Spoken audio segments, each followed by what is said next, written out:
I hear it a lot. We have no money in our school. How can we really make a difference? I have no time. How can I make a difference? All that nice talk, those big ideas, but we have no money and no time in our school. How could we make a difference?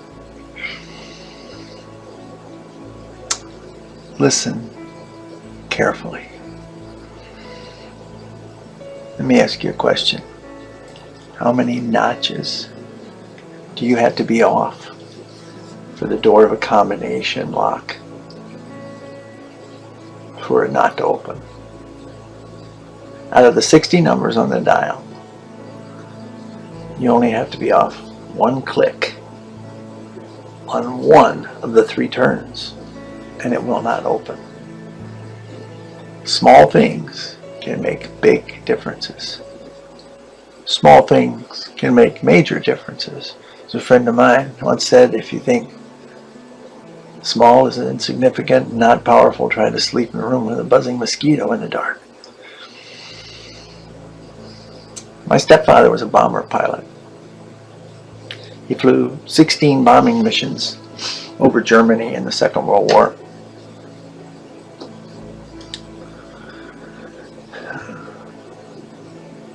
And that's saying something. As often, only 50% of the bombers would return to their base in England. And sometimes, out of 30 to 50 bombers, only 15 to 25 would come back. He flew 16 missions and was never shot down. Although his plane was hit by flak numerous times. When he could talk about it, he said he watched so many of his friends die in balls of fire that he couldn't talk about it.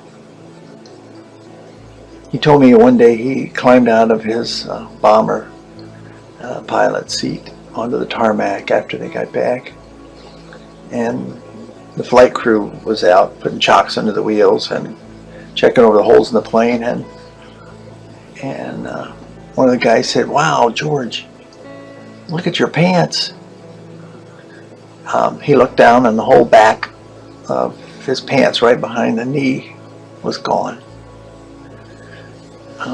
Upon looking, a flak, which is chunks of steel, had come through one side of the cockpit and gone out the other,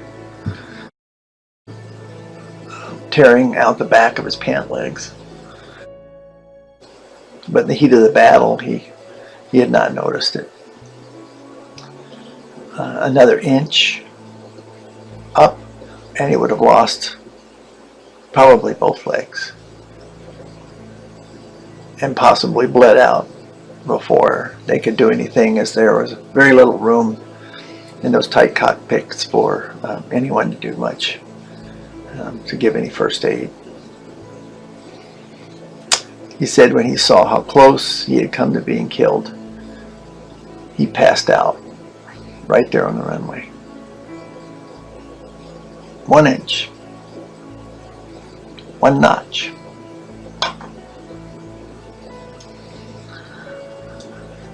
So teacher, one word can make a difference in a kid's life. One phrase, one caring look,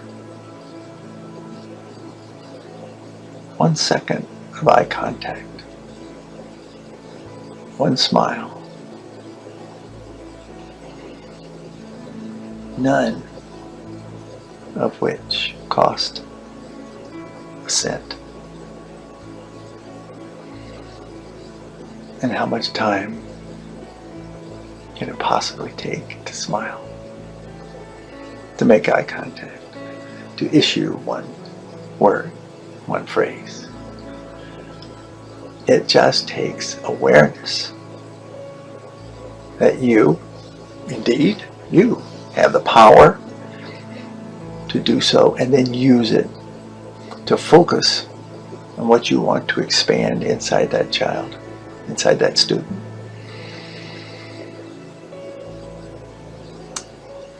I don't give advice too much because people don't really want it, sometimes even when they ask for it. But here's a suggestion. Go into the classroom the next time you do as if it's a treasure hunt. Not as a bunch of things you have to get done, but as a treasure hunt. Looking. That's what you do in a treasure hunt, right? You look, you search for that one opportunity in that day. It only takes one, and that's the treasure. One opportunity in that day to implant that one thing that will nurture a child, that will encourage a student to know they can do it, whatever it is, that they are cherished, no matter who they are. Search for that. Now, I had to use a lot of words here to make my one point, but you only have to use one or two or three at the most.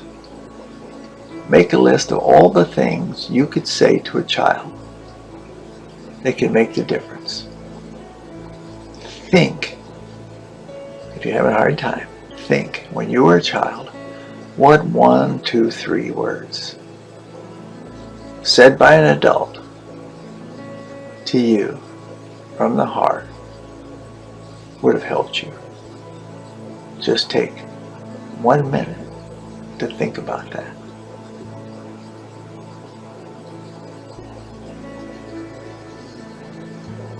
Good hunting.